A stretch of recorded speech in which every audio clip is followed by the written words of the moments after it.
केवल एक स्पर्श मात्र से उसकी हर समस्या का समाधान खुद ब खुद हो जाया करता।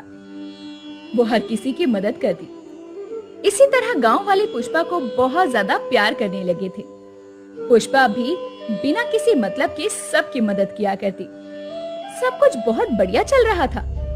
लेकिन इसी गांव में जंगल के किनारे एक गुफा थी, जिसके अंदर एक डरावनी चुड़ैल राज किया करती थी। वो हवन कुंड के सामने बैठी हुई बोल रही होती है। कल अमावस्या की रात है। मैंने पूजा की सारी सामग्री तो इकट्ठा कर ली है। बस मुझे एक छोटी सी बच्ची का सर चाहिए, ताकि मैं उसकी आहुति देकर इस गांव में, इस दुनिया में सबसे शक्तिशाली बन सकूं। अब यही बुरा षड्यंत्र सोचकर चुड़ैल ने बुढ़िया का भेष धारण किया और गांव में वो किसी बच्ची को उठाने के लिए पहुंच गई। तो वो गोपी के घर के बाहर अचानक से पहुंची, जहां गोपी अपनी गाय से बात कर रही थी और उसे बोल रही थी। देखा तुमने हमारी भोली कि पुष्पा कितनी जल्दी बड़ी हो गई है और उसके हाथों में कितना जादू है। वो हमेशा सबकी मदद करती है, लेकिन कभी भी अभिमान नहीं करती। मैं बहुत खुश हूँ ऐसी संतान पाकर। हाँ गोपी, हमारी पुष्पा सचमुच सबसे अलग है और तुम बहुत ही किस्मत वाली हो जो तुम्हें उसकी माँ बनने का सौभाग्य मिला है। मैं बहुत खुश हूँ तुम्हारे परिवार में आकर। चुड़ैल उन दोनों की बातें सुन रही थी और चुड़ैल भी अब अपने मन में सोचती है।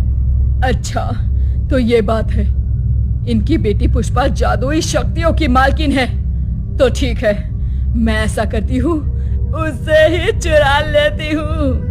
उसी के सर की आहुति दूंगी। इससे उसकी शक्तियाँ अपने आप मुझ में समाहित हो जाएगी और इस तरह मैं खुद बहुत शक्तिशाली बन जाऊंगी। फिर वो चुड़ैल बुढ़िया का भेष धारण किए हुए बुढ़िया की आवाज भी निकालने लगती है। पुष्पा, अरे ओ पुष्पा, कहाँ गई तू? तभी गोपी बाहर आई और उस बूढ़ी अम्मा को देखकर कहने लगी। क्या बात है बूढ़ी अम्मा, आप पुष्पा को क्यों बुला रही हैं? सब ठीक है क्या? कुछ काम था आपको उनसे? बेटी, मेरी एक ही पोती है और उसकी तबीयत बहुत ज्यादा खराब है। मैंने सुना है कि पुष्पा के हाथों में चमत्कार है। तो पुष्पा अगर मेरी पोती को ठीक कर देगी तो मैं उसे बहुत दुआ दूंगी। बस इसीलिए मैं पुष्पा को अपने साथ लेने आई हूँ। थोड़ी देर पुष्पा को मेरे साथ भेज दो।